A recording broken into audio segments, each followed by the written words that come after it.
Se você é estudante e vai fazer o Enem em 2023, fica comigo nesse vídeo que hoje nós vamos falar sobre como estruturar da melhor maneira possível a redação para o Enem 2023. Bora lá? É depois da vinheta.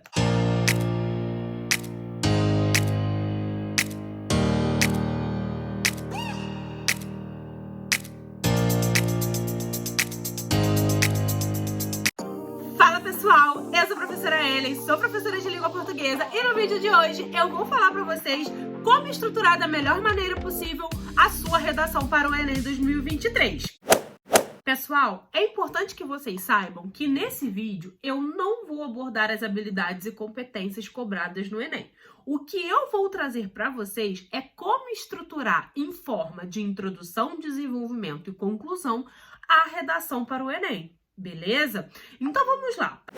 Primeiro é preciso entender que toda e qualquer redação para o Enem, entenda pessoal, aqui eu falo especificamente para o Enem, é ideal que seja desenvolvida a partir da introdução, desenvolvimento e conclusão. A começar pela introdução, nós temos aí um parâmetro de subdesenvolvê-la em no máximo 5 linhas. Por quê?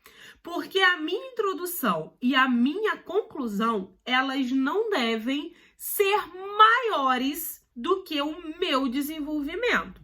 Então, suponhamos aí que quando eu escrevo a minha introdução, desenvolvimento e conclusão, eu coloco aí um máximo de 30 linhas, visto que a redação do Enem, ela acima de 7 linhas, ela é corrigida, porém, o máximo dela é 30, ou seja, não tem aí mínimo de linhas, mas tem o número máximo, que no caso são 30 linhas.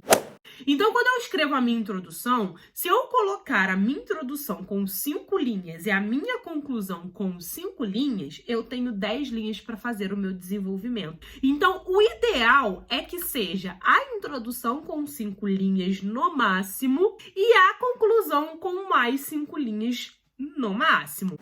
Mas vamos por partes. Eu tenho aí 5 linhas na minha introdução. E aí eu passo ao primeiro parágrafo do meu desenvolvimento. É importante saber que os parágrafos de desenvolvimento são pautados em tópico frasal, explicação do tópico frasal e o seu ponto de vista de forma impessoal. Eu não vou aprofundar sobre esses 3 pontos no vídeo de hoje, porque hoje o objetivo principal é falar dessa estrutura. Então, fiz isso, tópico frasal, explicação do tópico frasal e o meu ponto de vista. Eu passo aí para o meu segundo parágrafo de desenvolvimento. Faço da mesma maneira, tópico frasal, explicação do tópico frasal e o meu ponto de vista. Eu faço cada parágrafo de desenvolvimento com no máximo 10 linhas. É o ideal para que se escreva muito bem uma redação do Enem, cada parágrafo de desenvolvimento. Eu sempre sugiro aos meus alunos que escrevam 2 parágrafos de desenvolvimento. E aí cabe uma pergunta: por que 2 parágrafos e não 3? Eu também respondo, eu procuro sugerir a eles que façam 2 para que eles não se percam nas ideias. Porque o Enem, ele sempre vai trazer em seu tema uma problemática a ser abordada, independente do eixo que seja pedido dentro do tema da redação, é uma problemática. Então, eu preciso trazer ali o que eu sei a respeito do tema, o que eu vou saber abordar dentro daquele tema ali nos meus parágrafos de desenvolvimento. Então, para eu desenvolver um tópico frasal, que é uma frase, coloquemos aí uma frase de no máximo 2 linhas e meias, 3.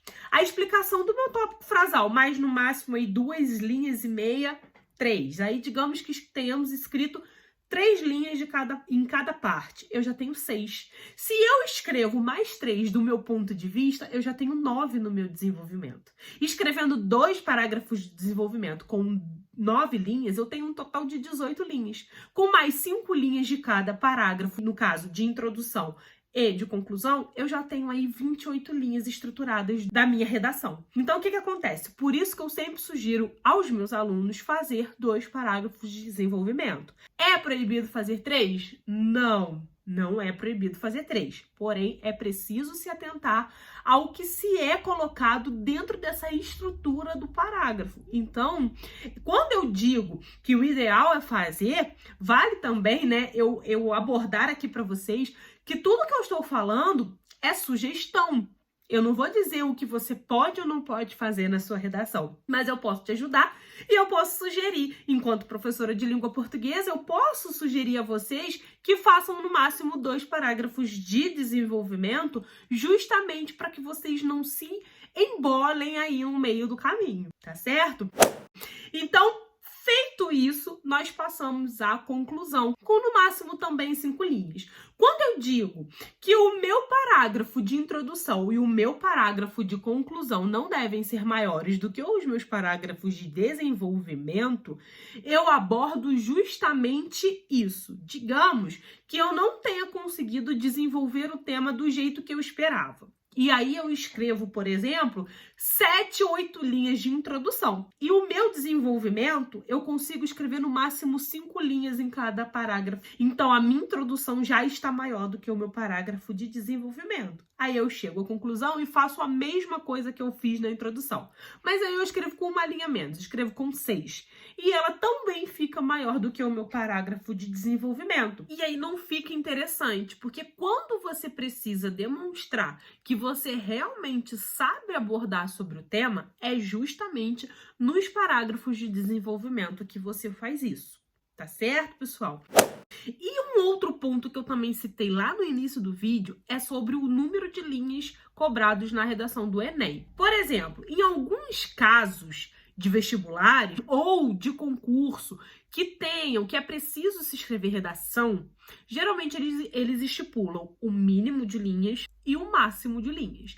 Já no Enem, eles não estipulam um mínimo entre aspas, porque fica claro nas instruções que redações acima de 7 linhas serão corrigidas. Logo, subentende-se que com 6 linhas não será corrigida. Então, aí podemos dizer nas entrelinhas que o mínimo seria 7 linhas, para que haja uma correção da sua redação. Mas o máximo, como em todos, né?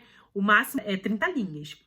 Então, se você seguir essa estrutura de introdução, desenvolvimento e conclusão que eu trouxe no vídeo de hoje para vocês, junto com o seu saber em relação ao tema, porque não adianta seguir a estrutura, né, pessoal, e quebrar todo o seu texto em relação ao tema que está sendo pedido na redação. Então, o tema é você escreve sobre outra determinada situação, mesmo que siga a estrutura que eu deixei aqui para vocês, não tem como chegar ao 900 mais. Porém, se você seguir essa estrutura trazida no vídeo de hoje, junto com o seu conhecimento sobre o tema, a probabilidade de vocês atingirem 900 mais na redação do Enem é grande. Mas eu vou trazer para vocês vídeos explicando cada competência e cada habilidade dentro do Enem e dizendo o que o corretor do Enem visa e busca achar na redação de vocês. Então, se você gostou desse vídeo, deixa aqui nos comentários sobre mais o que vocês desejam ver a respeito da redação do Enem, além das competências e habilidades que eu vou trazer para vocês. E no mais, deixe o seu like, compartilha com um amigo que precisa saber como estruturar da melhor maneira possível a redação do Enem em 2023. E aí, pessoal, bora lá rumo à aprovação? Bora aprovar junto comigo?